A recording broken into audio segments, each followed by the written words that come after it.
ஈஸ்வரா, ஓம் ஈஸ்வரா என்று நாம் சொல்லுகின்றோம். அடிக்கடி ஞாபகமும் படித்துக் கொள்ளுகின்றோம். நமது உயிர் நாம் எதையெல்லாம் எண்ணுகின்றோமோ அவை ஓ என்று ஜீவ அணுவாக மாற்றி உருவாக்கி விடுகின்றது. இம் என்று உடலாக மாற்றுகின்றது. நாம் எத்தகைய குணத்தை நாம் எண்ணி இயங்குகின்றோமோ அந்த உணர்வின் சத்தை அதன் குணத்தின் அணுவாக உருவாக்கி விடுகின்றது. அதுதான் நமது உயிர் ஈசனாக உருவாக்கின்றது. நாம் எண்ணிய எண்ணங்கள் எதுவோ எக்குணத்தின் தன்மை எண்ணினோமோ அக்குணத்தின் தன்மை கொண்ட அணுவாக நமக்குள் உடலாக உருவாக்குகின்றதாம். ஓம் நமச்சிவாய, ஓம் நமச்சிவாய. இப்படி நம் வாழ்க்கையில் ஒருவனை வேதனைப்படுவதை கூர்மையாக பார்த்து பரிவுடன் பண்புடன் பார்க்கப்படும் போது நாம் பரிவு கொண்டு ஒருவரை வேதனையுடன் இருப்பதைக் கண்டு பரிமணம் கொண்டு அவர் உடலிருந்து வரக்கூடிய வேதனை உணர்வுகளை நுகர்ந்தான் நமது உயிர் உடலுக்குள் பரவச் செய்து அவர் வேதனைப்படுகிறார் என்று உணரச் செய்கின்றது. ஆனாலும் அவர் உடலில் வேதனை உணர்வு அணுக்களை நம் உடலிலும் உருவாக்கத் தொடங்கின்றது. ஓம் நமச்சிவாய. அவர் உடலில் எத்தகைய வேதனை உருவாக்கியதோ அந்த அணுவின் தன்மை நமக்குள் உருவாக்க சேர்ந்தால் அது வினையாகின்றது. இப்ப விஷச்செடியின் வித்தனை ஊன்றினால் விஷச்செடியிலிருந்து வெளிப்படும் சத்தனை சூரியன் எடுத்து வைத்துக் கொள்கின்றது. அந்த விஷச்செடியின் நிலத்தில் ஊன்றினால் அந்த விஷத்தின் உணர்வை நுகர்ந்து விஷச்செடியாக உருவருகின்றது. விஷத்தின் வித்தாக உருவாகின்றது. ஒரு நல்ல செடியை நாம் நிறைந்த வெளிவந்த சத்தை சூரியன் கவர்ந்தால் அது அலைகளாக மாற்றுகின்றது. அதில் விளைந்த வித்தனை நிலத்தில் ஊன்றினால் அந்த சத்தினை கவர்ந்து அதே செடியாக உருவாகின்றது. இதை போன்று நாம் ஒருவர் வேதனைப்படுகிறார் என்று உற்று கூர்மையாக பார்த்தால் அவர் உடலிருந்து வரக்கூடிய உணர்வுகளை நாம் நுகர்ந்து அறிகின்றோம். ஆக நமது உயிர் ஓ என்று ஜீவ அணுவாக மாற்றி விடுகின்றது. தான் ஓம் நமச்சிவாய. சிவாய நம ஓம். அவர் வேதனைப்படுகிறார் என்று இந்த உடலுக்குள் உணர்வு வந்த பின் வேதனைப்படுகிறார் என்று சொல்லை சொல்லுகின்றோம். ஒருவர் அன்புடன் பேசுகிறார் என்று அதை நுகர்ந்தால் ஓம் நமச்சிவாய சிவாய நமோ. அவர் சொல்லும் அன்புடன் பேசுகின்றார், பண்புடன் பேசுகிறார் என்று பதிலை சொல்லுகிறார். ஆகவே பண்பும் அன்பு கொண்டு நாம் பண்பு கொண்ட மனிதன் வேதனை கொண்ட உணர்வுடன் வாடிக்கொண்டிருக்கப்படும் போது பண்பு கொண்ட மனிதனின் உணர்வுகளை அந்த வேதனைப்படும் மனிதன் நுகர்ந்தாலும் அந்த விஷத்தின் தன்மை கலந்து அவனில் நன்மை பயப்பதில்லை. ஆக பாலிலே பாதாமியை போட்டாலும் பாதாமி நிலைகளில் விஷத்தை கலந்தால் பாதாமிக்கு சக்தி இல்லை. பண்பும் அன்பும் பதிவு கொண்டு அந்த மனிதனை காக்க வேண்டும் என்று அரவணைக்கும் உணர்வுடன் நாம் அந்த சொல்லை சொன்னாலும் இந்த உணர்வுகள் அந்த வேதனைப்படும் மனிதனின் உடல் அவனுக்குள் இருக்கும் இந்த உணர்வுகள் இந்த பாலில் நஞ்சை கலந்தால் எப்படியோ இதை போல உயர்ந்த குணத்தின் தன்மையும் அவர்கள் அறியும் சக்தி இழந்து விடுகின்றனர். ஆகவே அவர்கள் நுகரும் உணர்வுகள் ஓம் நமச்சிவாய விஷயத்தின் அளவுகோல் அதிகமாயிருந்து மனிதன் பண்பு கொண்ட உணர்வை இணைத்தாலும் பண்பு கொண்ட அணுக்கள் விளைவதில்லை. ஆனால் இதை அடக்கி விடுகின்றது.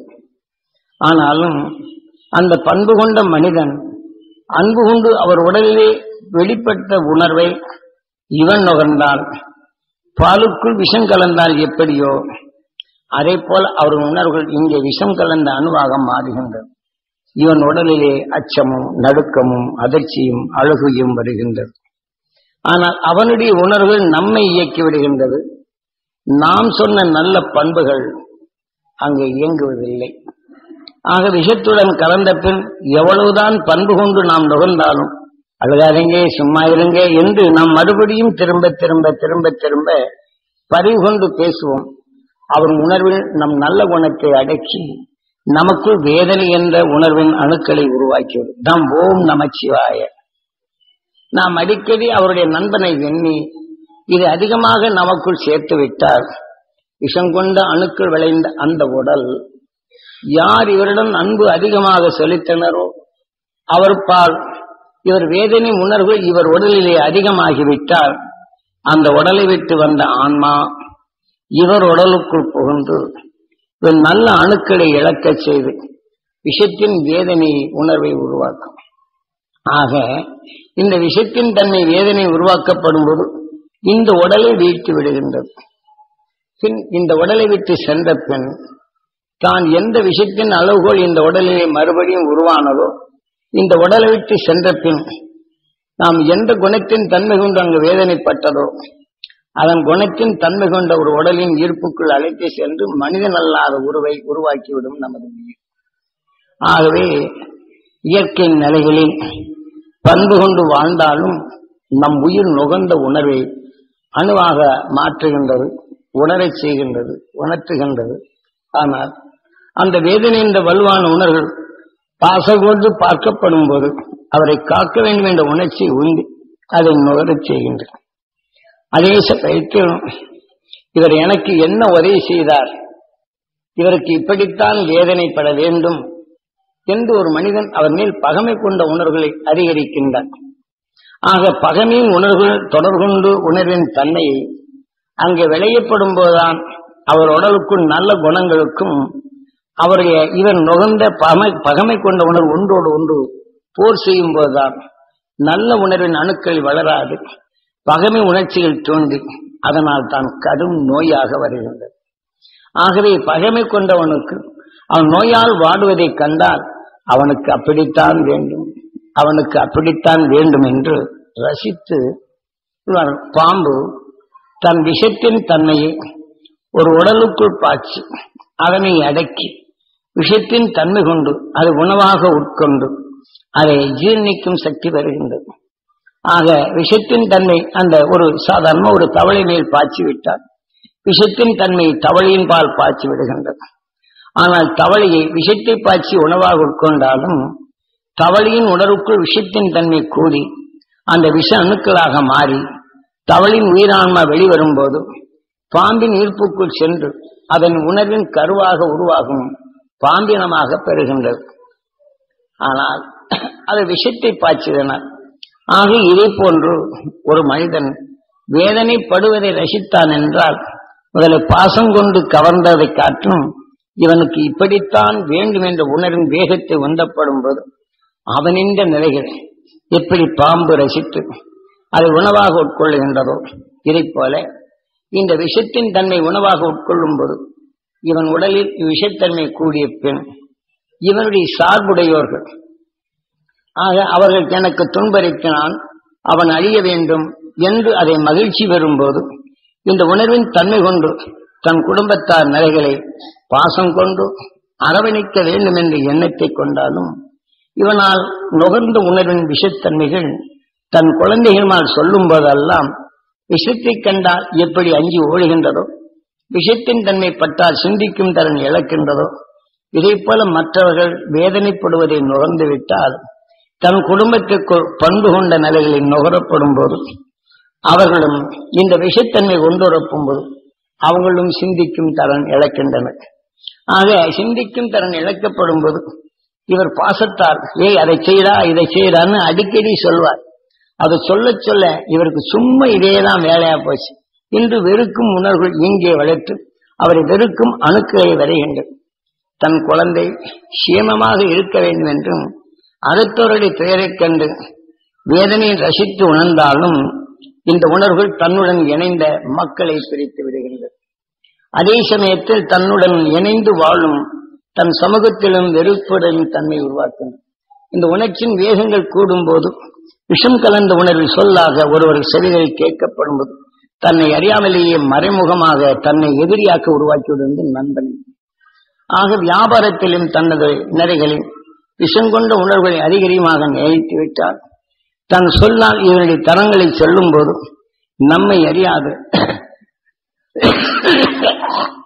இப்படி ஒரு விஷயத்தின் தன்மை ஒரு பொருளுக்குள் பட்ட பின் அதன் வேக திருப்பிக் கொண்டு அவனை மயங்க செய்கின்றதோ இதை போல இவனுடைய சிந்தனை குறையச் செய்து விஷத்தின் துடிப்பால் வாடும்போது நல்ல சொல்லுகளை சொன்னால் கேட்க முடியாதோ இதை போல அடிக்கடி பிறருடைய வேதனை கண்டு ரசித்த அவர்கள் தன் இன மக்களிடமோ நண்பனிடமோ பேசும்போதெல்லாம் விஷம் கலந்த உணர்வு தோன்றி அவருடன் பற்றுக்கொள்ளும் போது விஷ அணுக்களை உருவாகி நாளடைவில் இவர் உணர்வையே பகுமையாக்கிவிடும். இவரை வெறுக்கும் நிலைகள் வருகின்றது. ஆக இதையெல்லாம் யார் செய்வது? இதுதான் கீதையிலே நீ எதை எண்ணுகின்றாயோ அதுவாகின்றாய்.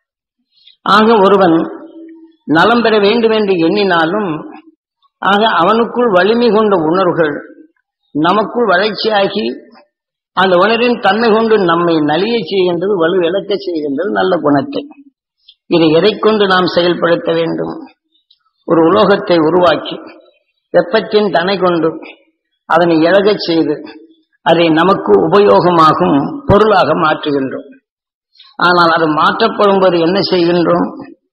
இந்த நெருப்பில் வாடி உருகும் தன்மை வரப்படும் போது தன்னை தன் உடலில் தாக்காது இடுக்கிக் கொண்டு இதை காட்டும் வலுகொண்ட உலோகத்தை கொண்டு அதை நகர்த்தி அதன் மேல் தாக்குகின்றனர், நெளிந்து வருகின்றனர். ஆனால் அதே போல தனக்குள் உருவரும் உணர்வின் தன்மை உருகச் செய்து நீராக மாற்றி இவன் உருவாக்கும் உறவு பொருளுக்குள் இது உருக்கி செலுத்தும் போது இருக்கும் சந்து இடங்களில் நிறைந்து இவன் எண்ணியபடி உறுப்புகளை உருவாக்குகின்றது. ஆக உருவாக்கி உணர்வின் தன்மை கொண்டு அதில் சிறிது பிசிறு இருந்தால் அதை தூய்மையாக்கி பல யந்திரங்களை உருவாக்குகின்றார் மனிதன். இதே போல நாம் பிறருடைய உணர்வுகளை நாம் கண்டறிந்தால் இந்த விஷயத்தின் தன்மை உருவாக்கப்படும் போது நமக்குள் உருபெறும் உறைவிடமாக அது மாற்றி விடுகின்றது. ஆக நல்ல குணமுடன் இது செல்லப்படும் போது நல்லவைகளை செயலற்றதாக மாற்றுகின்றது. ஆனாலும் இதை நாம் எப்படி காக்க வேண்டும்? மனிதனின் வாழ்க்கையில் நஞ்சினை வென்றவன் துருவன்.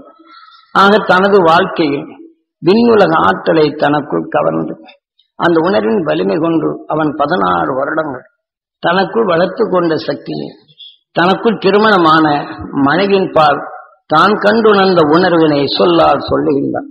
இவனுக்குள் விளையும் உணர்வுகள் அகண்ட அண்டத்தில் உருவாகும் நிலையும் அணுக்களின் தன்மையும் தீமைகளை பிளக்கும் நட்சத்திரங்கள் இயக்கமும் இதை போன்று அவன் கண்டுண உணர்ந்த உணர்வின் தன்மையை மனைவியின் செவிகளில் உணர்த்துகின்றான்.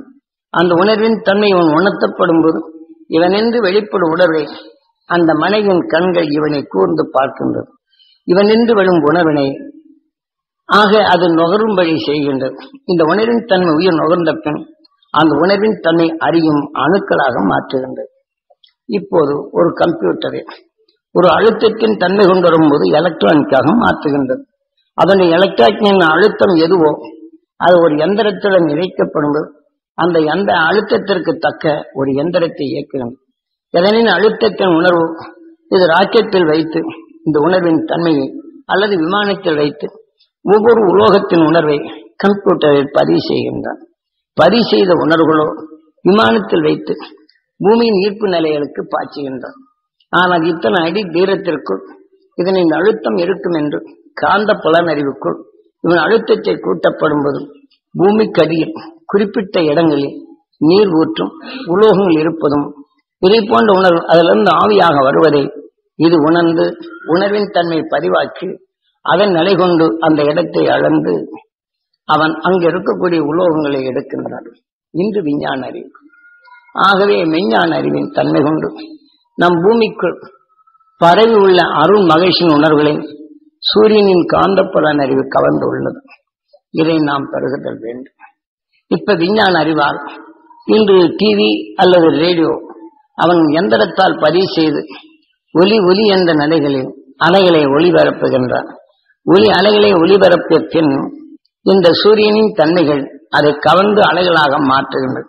அதே இயக்க சக்தியுடன் தொடர் கொண்ட அதை அலைவரிசையில் டிவியை நாம் அந்த சுவிட்சை திருப்பினால் எந்த அலைவரிசையில் வெளிப்படுத்துகின்றனரோ அதனை கவர்ந்து அங்கு நடக்கும் காட்சிகளை பார்க்கின்றோம். இன்று திடல்களில் விளையாடுகின்றனர். அந்த திடல்கள் விளையாடும் போது அதை படமாக்குகின்றனர். அதற்கு உகந்த யந்திரத்தை கொண்டு ஒலி அலைகளாக பரப்புகின்றனர். இந்த நேரத்தில் இன்ன அலவரிசையில் ஒளிபரப்பாகின்றது என்றால் அங்கு நேரடி ஒளிபரப்பு என்று சொல்வார். நாம் அங்கு நடக்கும் நிகழ்ச்சிகளை நாம் நேரடியாக காண முடிகின்றது. அந்த உணர்வுபூர்வமாக அவன் விளையாடுகிறான் என்றால் ஒரு ஆட்டக்கார மேல் நாம் மனதை செலுத்தினால் அவன் ஜெயிக்க நம்மளுக்கு மகிழ்ச்சி உண்டாகின்றது. அவன் ஜெயித்து வரும் நிலத்தில் ஒரு நிலம் வீழ்ந்து விட்டால் உடனே வேதனை என்ற உணர்வு வந்து இவன் அறியாமலேயே இந்த பற்று கொண்ட உணர்வுகளும் வேதனைப்படும் உணர்ச்சிகளை ஊட்டி இவன் விளையாட்டு அரங்கை பார்க்கப்படும்போது அங்கு அமர விடாது துடித்து எழுந்து வருவான். ஆகவே பகமை கொண்ட உணர்வுகள் இங்கே வரப்படும் போதும் எந்த விளையாட்டு வீரன் மேல் பற்று கொண்டானோ அவன் மேல் பற்று கொண்ட நிலையில் நாளடைவில் இப்படி விளையாண்டு விட்டானே என்று அவன் மேல் வெறுப்படைகின்றது. இதை போல வாழ்க்கையில் நாம் டிவியின் ஒலிபரப்பு நிலைகள் வரும்போது அது நுகர்ந்தறிந்த உணர்வுகள் நம்மை அறியாமல் எப்படி இயக்கிறது என்று பார்க்கலாம். இப்போது தற்காலத்தில் லண்டனில் ஒரு செய்தி வந்தது. ஆக டிவி அரங்கை பார்த்து கொண்டுள்ளான். ஆனால் அங்கே இதே மாதிரி விளையாட்டு அரங்கை பார்த்து கொண்டிருக்கும் போது தன் மகன் இடைமறித்து அவன் இரவோ சொன்னான் என்று. ஆக சொன்ன உடனே அவனை துப்பாக்கியால் சுட்டு விட்டான். ஆக இவன் மேல் உத்தல் வரும்போது மகன் மேல் பற்று கொண்டாலும் அந்த பண்பால் அவன் எதையோ சொல்ல முயற்சிக்கின்றான். ஆனால் நாம் பார்க்கும் உணர்வு தடுக்கின்றான் என்று அசுர உணர்வு கொண்டு அவனையே சொல்கின்றார். ஆக விஞ்ஞான உலகில் வாழும் மனிதன் விஞ்ஞான அறிவு கொண்டு வாழப்படும் போது அஞ்ஞான வாழ்க்கையை அவன் வாழ்கின்றான். மெய்ஞான வாழ்க்கைக்கு அவர் வர முடியவில்லை. அஞ்ஞான வாழ்க்கையில் வரப்படும் போது எங்கும் நடக்கும் நிகழ்ச்சிகளை பார்க்கும்போது இவன் மேல் பற்று கொண்டு அவன் விளையாடும் போது அவனுடைய செயல்களை ஆர்வமாக கவனிக்கின்றான். ஆனால் அந்த நேரங்களில் இவன் தன்னுடைய பிள்ளை அருகிலே வரப்படும் போது இவனால் நமக்கு தடைபடுகிறது என்று இந்த வெறி கொண்டு அவனை சொல்கின்றான். அப்ப தன் பிள்ளையை அவன் செய்தானா? அவன் உகந்த சந்தர்ப்பம் இது உருவாகி இந்த உணர்ச்சிகளை இயக்கி அவனை கொல்லை செய்யும். ஆக இவன் விஞ்ஞான அறிவால் அஞ்ஞான வாழ்க்கை தான் வாழ்கின்றான். அவன் கூறும் உணர்வை இவன் கேட்க முடியவில்லை. இதனால் இவன் கூறினான் என்ற நிலைக்கு. ஆகவே இதை போல அவனும் தந்தை சாடினான் என்று தந்தையின் மண்டையை உடைத்து விடுகின்றான். தான் தாக்கப்படும் போது அவனிடம் இருக்கும் பிஸ்டலை வாங்கி அவன் மண்டையிலே அடித்து உடைத்து விடுகிறான். ஆகவே தான் மனிதனின் வாழ்க்கை விஞ்ஞான அறிவு கொண்டு வந்தாலும் அஞ்ஞான வாழ்க்கையை வாழ்கின்றோம். இன்று பக்தி மார்க்கத்தில் நாம் வாழ்ந்தாலும் பக்தி கொண்டு தெய்வத்தை வழிபட்டாலும் நாம் எப்படி வாழ்கின்றோம்? மனிதன் மேல் தெய்வத்தினிடம் ஒப்படைக்கின்றோம். என் குழந்தையை நீ காத்தருள் என்று அர்ச்சனை செய்கின்றோம், அபிஷேகத்தை செய்கின்றோம், ஆராதனை செய்கின்றோம், யாக வேலைகளை செய்கின்றோம். ஒரு பையன் தனக்குள் சொன்னபடி கேட்கவில்லை என்றால் சாஸ்திரங்கள் கூறுகின்றது, இவன் உணர்வில் நுகர்கின்றது.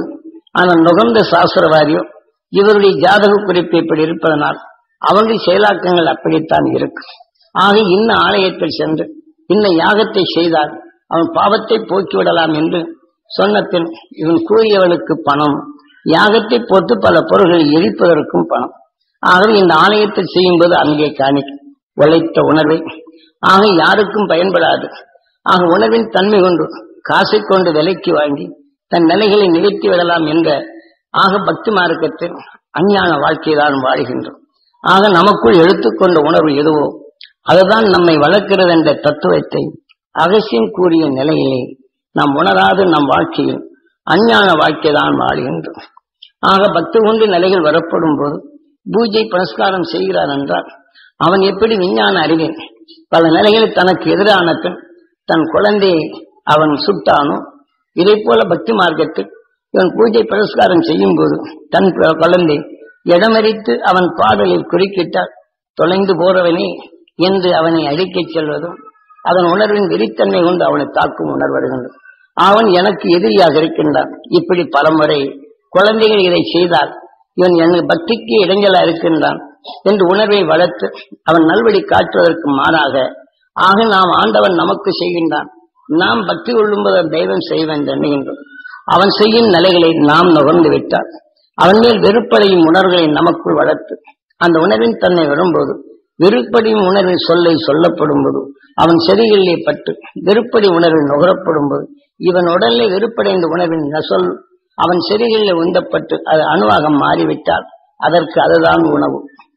இன்று அக்ரிகல்ச்சரில் பல இனங்களில் செல்லுகளை பிரித்து ஒரு புது செடியின் உருவாக்கி விடுகின்றான். அந்த வித்தினை ஊன்றினால் எந்த செடியின் உணர்வை அதிகமாக சேர்த்து அந்த செடியை உருவாக்குகின்றானோ அந்த வித்தை உருவாக்குகின்றானோ அந்த வித்து இதுல எந்த உணர்வின் தன்மை அதிகரித்ததோ அதை கவர்கின்றது, அது வளர்கின்றது. ஆகவே இவன் கலந்த உணர்வுகள் இந்த காற்றிலே உண்டு. ஆகவே ஒவ்வொரு செடியிலும் கலந்த உணர்வை ஒரு வித்துடன் இணைத்து நிலத்துடன் இணைக்கப்படும்போது ஈர்க்கும் தன்மை பெற்றுவிட்டார். இதன் எந்தெந்த தாவர இனத்தின் உணர்வை கலந்தானோ அந்த உணர்வை கவர்ந்து அந்த புது செடியினுடைய உணர்வுகள் அதிலே வரும் வித்துகள் சுவையும் மாறுகின்றது, செடியின் ரூபங்களும் சிறிதும் மாறுகின்றது. இது மனிதனால் உருவாக்குகின்றான்.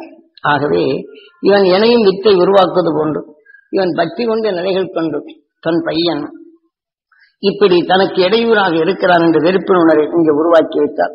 அந்த உணர்வின் சொல்லாக சொல்லும் போது இது ஒரு வினை. அவன் செடிகளிலே பட்டு உணர்வின் உந்தப்படும் போது இவனின் வெறுப்பின் உணர்வை அவன் உணர்ந்து இவன் பேர் வெறுக்கும் உணர்வில் அணுக்கள் விளைந்து ஆனால் தந்தையை பார்க்கும் போதெல்லாம் வெறுப்பும் இவன் சொல்லும் நல்ல சொல்கள் ஏற்க முடியாத நிலையும் வரும். ஆக அவனை பார்க்கும் போதெல்லாம் இவன் நம் பிள்ளை அல்ல, அவன் எதிரின் நிலைகள் உருவாக்குகிறான் என்று உணர்வை வளர்த்து இவனை பகமை கொண்டவனாகவே மாற்றி விடுகின்றான். இவை அளிக்கும் மூலம் எது?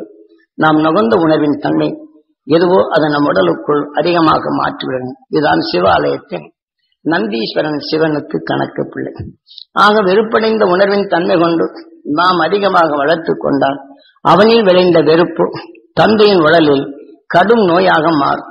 இவனை வளர்த்தேன், ஆளாக்கினேன், எனக்கு எதிர்ப்பு உணர்வு கொண்டு வருகிறான் என்று அவனை எண்ணி அவனை பகமை உணர்வு கொண்டு வளர்த்தப்பின் இவன் உடலுக்குள் அன்பு கொண்ட உணர்வுகள் அணுக்கள் அனைத்தும் மடிகின்றது. பின் இந்த உணர்வின் தன்மை வளர்ச்சி அடையப்போது இவனுக்குள் கடும் நோயாக வருகின்றது. கடும் நோயின் தன்மை அடைந்த பின் இந்த உடலை விட்டு பிரிந்த அந்த தந்தையின் உயிரான்மா இப்படி செய்கின்றான் என்ற உணர்வின் வேக துடிப்பை இவனுக்குள் வளர்த்த பின் அவன் உடலின் சொல்லால் உருவாக்கிய உணர்வுகள் அதிகரிக்கிறது. இவன் உடலை விட்டு சென்ற பின் அந்த உடலுக்குள் சென்று இவன் உடலில் ஏற்படுத்திய விஷயத்தின் தன்மைதான் அங்க உருவாக்குவான். ஆனால் குழந்தையை இவன் திருத்தவும் முடியாது. அவன் அதற்கு மாறாக குழந்தையின் உணர்வை தனக்குள் விஷயத்தின் தன்மை உருவாக்கிய பின் அவன் எண்ணியது இந்த உயிர் ஓம் நமச்சிவாய, ஓம் நமச்சிவாய, ஓம் நமச்சிவாய என்று அவனை பகமை எண்ணங்கள் எவ்வளவு தூரம் நுகர்ந்து அறிகின்றனோ அந்த உணர்வின் தன்மைகள் தன் உடலாக மாற்றிக்கொண்டே உள்ளது. ஏனென்றால் அவன் செயலாக்கங்களை நாம் நுகரும் உணர்வுகள் ஓ என்று ஜீவ அணுவாக மாற்றி இம் என்று உடலாக்குகின்றன. ஆக ஜீவ அணுக்கின் தன்மை வரும்போது அந்த உணர்வை நம்ம இயக்க சக்தி, அதான் பிரணவம். ஆக பிரணவத்தின் தத்துவத்தை தெளிவாக்கி நுகர்ந்த உணர்வுகள் ஜீவ அணுவாக மாறும்போது அவனுடைய செயலாக்கங்கள் எப்படி இருக்கிறது என்ற நிலையை உணர்த்துவதற்காக சிவத்தை வைத்து ஆக சிவ ஆலயத்தின் நந்தீஸ்வரா நாம் நுகர்ந்து உணர்வுகள் நமக்குள் உருவாகின்றது. நமது உயிர் உருவாக்கிய உணர்வுகள் நாம் பையன் மேல் எந்த அளவுக்கு வெறுப்பினை வளர்த்தமோ அந்த வெறுப்பின் தன்மை அதிகரிக்கும் போது அதன் கணக்கின் கூடும் போது அவனின் வெறுப்பின் உணர்வுகள் இவனுக்குள் அவன் மேல் இந்த பாசத்தின் உணர்வை அடைக்கின்றது. ஆனாலும் இவன் அதன் உடலை விட்டு சென்ற பின் அவன் வெறுப்படைந்த உணர்வுகள் அவனுக்குள் பாய்ச்சியனால் என் தந்தை இப்படியேதான் செய்து கொண்டுள்ளார் என்று அவன் வலுக்கொண்டார். அவன் உடலுக்குள் புகுந்து விடுகின்றது. அவன் உடலுக்குள் சென்று இந்த வெறுப்பு உணர்வை உருவாக்கி இவனுக்குள் வந்த நோயை உருவாக்கி அவனை வீழ்த்துகின்றது. தன் பையன் என்ற நிலையோ தன் குழந்தை என்ற நிலையோ மாறிவிடுகின்றது. ஆகவே இப்போது நாம் பக்தி மார்க்கத்திலையும் இதை போல நாம் பூஜை புனஸ்காரம் செய்யும் போது குழந்தையை நாம் வச்சிருக்கும் ஆண்டவனுக்காக படைத்த ஒரு பதார்த்தத்தை தொட்டால் போதும் இவர் பக்தி கொண்டிருப்ப தொலைஞ்சு போறவன் இப்படி வந்து கொடுக்க செய்யறானே என்று இவனை அடிப்பது ஒன்று பார்க்கலாம். நிறைய வீட்டில் பக்தி கொண்ட வீடுகளே அவன் தொலைஞ்சு போறவன் நாசமா போறவன். ஏனென்றால் அந்த தெய்வத்துக்காக அடிபணிந்து அவர் அருளை பெறுகின்றார். ஆனால் இவருடைய அறியாமை அஞ்ஞான நிலைகள், விஞ்ஞான நிலைகள், அஞ்ஞான வாழ்க்கையோடு போதும் இது அஞ்ஞான வாழ்க்கையின் உணர்வுக்கே செல்லுகின்றது. ஆகவே பக்தி என்பது தெய்வம் என்பது வணங்குவது. அவன் தவறு செய்தாலும் நாம் எந்த தெய்வத்தை வழிபடுகிறோமோ அந்த உணர்வின் ஆற்றலை தனக்குள் பெருக்கி அவன் அறியாத நிலையில் மாற வேண்டும். அவன் பக்தியின் தன்மை அடைய வேண்டும். நன்மை செய்யும் உணர்வுகள் அவனை விரையும். அறியாத நிலையிலிருந்து விடுபட வேண்டும். அவன் அருஞானம் பெற வேண்டும் என்று இந்த உணர்வை இவனுக்குள் வளர்த்து விட்டார். இந்த உணர்வை இவனுக்குள் தெய்வமாகின்றது. இந்த உணர்வின் தன்மை வரும்போது அவன் செயல்படும் உணர்வை இங்கே அந்த உணர்வை கூட்டி பகமை உணர்வை ஊட்டாதபடி இந்த உணர்வின் அழுத்தம் அவனின் செயலாக்கங்களை மாற்றும். அவன் நிலைகளை நாம் அடிக்கடி அந்த மகிழ்ச்சியின் ஆற்றல் அவன் பெற வேண்டும். அவன் அறியாத இருள்கள் நீங்க வேண்டும். அருளி அவன் பெற வேண்டும். மெய்ப்பொருளை காணும் தன்மை வர வேண்டும். பொருளறிந்து செயல்படும் திறன் பெற வேண்டும் என்று இங்கே உருவாக்கி அந்த பக்தி என்பது நாம் அந்த குழந்தையின் தன்மையை எப்படி வளர்க்க வேண்டும் என்று எண்ணணுமோ அதுதான் பக்தி. ஆக நாம் பக்தி கொண்டு எண்ணி ஆண்டவனுக்கு செய்ய வேண்டும். இதை இடமறித்தான் என்று தெய்வத்தின் மேல் பற்றுக் கொள்கின்றதை தர அங்கு வைத்திருக்கும் சிலை மீது பற்றுக் கொள்கின்றேன். ஆக அங்கு வைத்திருக்கும் பதார்த்தத்தை சுவமிக்க பதார்த்தத்தை வைக்கின்றேன். ஆனால் சுவமிக்க பதார்த்தம் எதற்காக வைக்கின்றனர்? அந்த சுவையின் தன்மை நம்மை மகிழ்ச்சி செய்கின்றது. அந்த உணர்வின் தன்மை நுகர்ந்தால் அந்த சிவமிக்க உணர்வுகள் நமக்கு ஊட்டி மற்றொரு சொல்லில் சொல்லப்படும் போது அவர்கள் இனிமையாக்க முடியும். நம்முடன் ஒற்று வாழ முடியும். அவன் பகமை உணர்வை மாற்ற முடியும் என்பதற்குத்தான் அங்கு பதார்த்தங்களை வைப்பது, கனி வைப்பதோ பொங்கலை வைப்பதோ மற்ற அனைத்தும் நாம் எப்படி பல உணர்வுகளை சேர்த்து சுவைமிக்கதாக உருவாக்குகின்றோமோ இதே போல குழந்தைய நிலைகளில் குறைகள் ஏற்பட்டால் அடுத்து மகிழ்ச்சியின் அருணர்வு பெற வேண்டும் என்று ஏங்கி இந்த உணர்வுடன் கலந்து அவன் அருஞானம் பெற வேண்டும். பொருளறிந்து செயல்படும் திறன் பெற வேண்டும். ஆக அவன் வாழ்க்கையில் தெளிந்த மனம் பெற வேண்டும் என்று அவனை தவறு செய்யும் போது இந்த உணர்வை நுகர்ந்தால் இந்த உணர்வு நாம் எந்த தெய்வம் என்று சொல்லுகின்றோமோ, தெய்வம் காக்கும் என்று சொல்லுகின்றோமோ, தவறிலிருந்து விடுபடும் என்று சொல்லுகின்றோமோ இந்த உணர்வுகள் நமக்குள் அது உள் நின்று தெய்வமாகின்றது. அந்த உணர்வை நம் குழந்தையிடம் இப்படி செய்தால் நலமாய் இருக்கும் என்று செவிபலனில் உருவாக்க செய்து உணர்வின் பரிவாக்குதல் வேண்டும். ஆக நமக்குள் அவனுடைய அன்பை பாய்ச்சி அவனுக்குள் தீமை அகற்றி உணர்வை பெற வேண்டும் என்று உணர்வை சொல்லால் சொல்லி உணர்வினை பாய்ச்சினால் அவனுக்குள் நுகரும் உணர்வு வருகின்றது. ஆக நல்ல உணர்வை அணுக்களாக மாற்றும் தன்மை வருகின்றது. அவன் அறியாத நிலைகளை பகமை உணர்வை மாற்றும் தன்மை வருகின்றது. ஆக நமக்குள் உருவாக்கிய உணர்வில் சொல் நாம் தெய்வமாக நின்று அவனை காக்கின்றோம். இல்லை என்றால் நமக்குள் அசுர தெய்வமாக இருந்து அவன் நல்ல குணங்களை மாய்க்கின்றோம். ஆகதான் ஒரு நிலையில் ஆக மோப்ப நாயை வைத்து கருப்பணசாமியை காட்டுகின்றார். ஆக மோப்பம் விழித்து மற்ற யார் வருகிறார் என்று மோப்பத்தை நுகரப்படும் போது தன்னை சார்புடையோர் வந்தால் ஒன்றும் செய்வதில்லை. ஆனால் தன்னை சார்புடையோர் அல்லாது வரும்போது அது பகமை உணர்வு நுகர்ந்த பின் சீரிப்பாஞ்சி தாக்கும் நிலை வருகின்றது.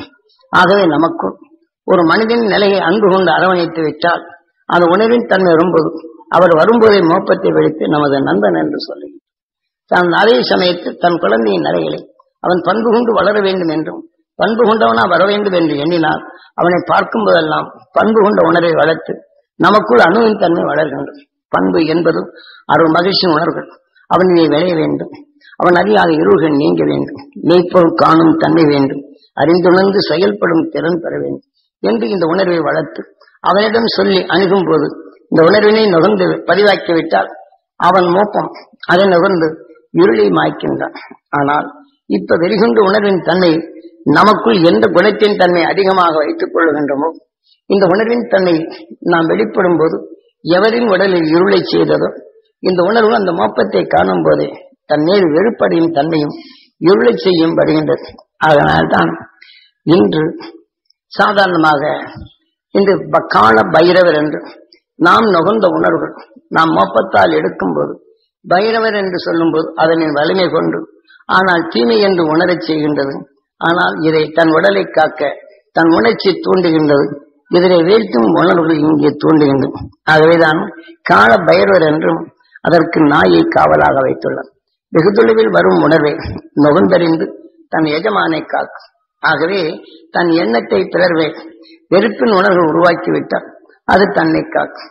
ஆக தந்தை வெறுப்பின் உணர்வுகள் வெளிப்படுத்தும் போது அந்த உணர்வின் தன்மை அந்த உடலிலே குழந்தையின் உணர்வுகளில் இருந்து விட்டால் அவனின் எந்த வெறுப்பின் தன்மை உருவாகியதோ மீண்டும் யாரிடம் வந்து இந்த உணர்வின் தன்மை ஆனதோ அந்த உணர்வை நுகர்ந்து மீண்டும் இருசூடும் நிலையே வருகின்றது. ஆக எவர் உடலிலே இருந்து வெறுப்பின் தன்மை வந்ததோ அந்த உடலை காக்க விரும்புகின்றது. இருப்பினும் இந்த உடலின் மோப்பம் கண்டு அந்த சமயம் நுகர்ந்தாலும் நுகர்ந்த உணர்வு பகைமை உணர்வு உருவாக்கி தனக்குள் சின்னாபினமாக்கி விடுகின்றது. ஆக உடல் நோயாக மாறுகின்றது. வேதனைக்குண்டான நிலைகள் வருகின்றது. இப்ப நாம் என்ன செய்கிறோம்? கால பைரவை கொண்டு போய் அர்ச்சனை செய்து யாகங்கள் செய்து அவருடைய தீமையின் உணர்வை வெல்லக்கூடியவன் என்று அர்ச்சனை செய்து யாகங்களை செய்து அதை அந்த பைரவரை வசப்படுத்தினால் நாம் விரும்பியதை செய்வான் என்று இப்படி மனிதன் வாழ்க்கையில் அஞ்ஞான வாழ்க்கை வாழும்படி செய்துள்ளார்கள். ஆக மதங்களை உருவாக்கிய மதத்தின் இயற்றிய சட்டங்களை நமக்கு உருவாக்கி அதன் சாங்கிய நிலைகள் உருவாக்கும் போது அதுவே நமக்குள் கடவுளாக நின்று மதத்தின் அடிப்படையில் நாம் செயல்படும் உணர்வுகளை நம்முள் அதிகமாக செயல்படும்போது உள் நின்று அதன் வழியே நம்மை இயக்குகின்றனர். இருப்பினும் அரசன் காட்டிய மதத்தின் அடிப்படையில் இது உருவாக்கும் தன்மை வரப்படும் போது நமக்குள் மனிதன் என்ற 6வது அறிவு தீமையில் புகாது காக்கும் நிலைகள் காட்டிய தீமை என்று உணர்கின்றோம். அந்த தீமை புகாது காக்கும் 6வது அறிவை சேனாதிபதி என்றும் காட்டுகின்றன. ஆக தனக்குள் சேனாதிபதி என்றும் பல கோடி துன்பங்களிலிருந்து நீட்டிய இந்த உடலை இந்த 6வது அறியால் நமக்குள் எப்படி பாதுகாக்க வேண்டும் என்று பிரம்மாவை சிறப்பிடித்தான். நஞ்சினை வென்று உணவினை ஒளியாக மாற்றி கணவனும் மனைவியும் உணவின் தன்மை ஒளியாக்கி ஒளியின் சரீரமாக இன்று திகழ்ந்து கொண்டிருக்கும் அந்த துருவ மகரிஷி அவனின் உணர்வை நுகர்ந்தோர் அனைவரும் அவன் வழி உருவாக்கி இந்த வாழ்க்கையில் வரும் இருளை அகற்றி தன் உணர்வின் தன்மை ஒளியாக்கி துருவ நட்சத்திரத்தின் ஈர்ப்பு வட்டத்தில் சப்தரிஷி மண்டலங்களாக வாழ்ந்தும் வளர்ந்து கொண்டு உள்ளார். ஆகவே இதன் வழி நாம் தீமை என்று உணர்ந்தாலும் அடுத்த கணம் மகரிஷியின் அரிசக்தி நான் பெற வேண்டும் என்று ஏங்கி இந்த உணர்வினை உடலுக்குள் பாய்ச்சி தீமை என்ற நிலையை அடக்குதல் வேண்டும். நாம் பல கோடி சரீரங்களில் சேர்த்துக்கொண்ட வினைகளுக்கு மனித உருவை காட்டாலும் அங்குச பாசவா தீமை என்ற நிலைகளை அடக்க வல்லமை பெற்றவர். ஆக சேனாதிபதி என்பது தன்னை பாதுகாத்துக் கொள்ளும் 6வது அறிவின் நிலை. 6வது அறிவால் பிரம்மாவை சிறப்பிடித்தான். தீமை செய்யும் என்ற நிலை உணர்கின்றோம். தீமை அகற்றும் வல்லமை பெற்றது துருவ நட்சத்திரம் என்று அறிகின்றோம். அதன் உணர்வை நமக்குள் உருவாக்கினார். நமக்குள் அந்த ஞானிகள் எப்படி நஞ்சினை வென்றி ஒளியாக மாற்றினரோ இந்த உணர்வுக்குள் நம் வாழ்க்கையில் எப்போதெல்லாம் தீமையை காண்கின்றோமோ தீமையின் உணர்வுகள் நமக்குள் வளராது. அருள் மகிழ்ச்சியின் உணர்வை நாம் எண்ணி ஏங்கி அந்த உணர்வினை நாம் உருவாக்குதல் வேண்டும்.